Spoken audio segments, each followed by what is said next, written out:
Hello friends, இந்த வீடியோவில் நம்ம ஒரு கிளாஸியான ஒரு க்ரீன் கலர் கிரிட்டல் ஸ்லைம் தான் ஃப்ரெண்ட்ஸ் நம்ம இந்த வீடியோ ட்ரை பண்ணி பார்க்க போகிறோம். ஸோ வாங்க இப்போ நேராக வீடியோக்குள்ளே போகலாம். அதுக்கு நம்ம ஃபஸ்ட் ஃபெவிகம் எடுத்து ஒரு பவுல் ஆட் பண்ணிக்கலாம் ஃப்ரெண்ட்ஸ். அதுக்கப்புறம் நம்ம கொஞ்சோண்டு வாட்டர் ஆட் பண்ணிக்கிறோம் ஃப்ரெண்ட்ஸ். இதுக்கப்புறம் நம்ம நல்லா மிக்ஸ் பண்ணிக்கிட்டோம் ஃப்ரெண்ட்ஸ். ஸோ இந்த வீடியோ அப்படின்ட்டு பாரு ஃப்ரெண்ட்ஸ், அப்போ தான் நான் என்ன சொல்கிறேன்னு நல்லாவே புரியும். அதுக்கப்புறம் நம்ம அந்த க்ரீன் கலருக்காக நம்ம ஜஸ்ட் கிளிட்டர் மட்டும் நம்ம இதில் ஃபெவிகமில் ஆட் பண்ணிக்கிறோம் ஃப்ரெண்ட்ஸ். அதுக்கப்புறம் ஆக்டிவேட்டர் ஆட் பண்ணி நம்ம நல்லா மிக்ஸ் பண்ணிக்கலாம் ஃப்ரெண்ட்ஸ். நம்மளுக்கு இப்போ ஸ்லைம் கொஞ்சம் கொஞ்சமாக நம்மளுக்கு கிடைக்க ஆரம்பிச்சிருச்சு.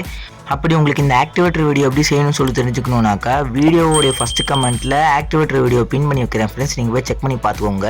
இப்போ நம்ம செஞ்சு வச்ச இந்த ஒரு ஸ்லைமை நம்ம ஒரு ஏர் டைட் கண்டெய்னரில் போட்டு நம்ம நல்லா சீல் பண்ணி வச்சிடலாம் ஃப்ரெண்ட்ஸ். ஆஃப்டர் 6 hours கழிச்சு நம்ம அதை இப்போ எடுத்து பார்க்கலாம் ஃப்ரெண்ட்ஸ். பாருங்கள் ஃப்ரெண்ட்ஸ், ஆஃப்டர் 6 hours கழிச்சு நீங்களே பார்க்கலாம். பாருங்கள் ஸ்லைமில் கிளாஸ்னு ஸ்டிச்சாக வந்துருக்கு சொல்லிட்டு. அப்படி உங்களுக்கு இந்த வீடியோ பிடிச்சிருந்தா சப்ஸ்கிரைப் பண்ணிக்கோங்க ஃப்ரெண்ட்ஸ். மறுபடியும் அந்த லைக் பட்டன் அப்படியே தட்டி விட்டுருங்க ஃப்ரெண்ட்ஸ். அப்போ தான் உங்களுக்கு மேற்கொண்டு நிறைய வீடியோஸ் போகிறதுக்கு மோட்டிவேஷனாக இருக்கும். இந்த வீடியோ பார்த்து அனைத்து நண்பர்களுக்கும் நன்றி, வணக்கம்.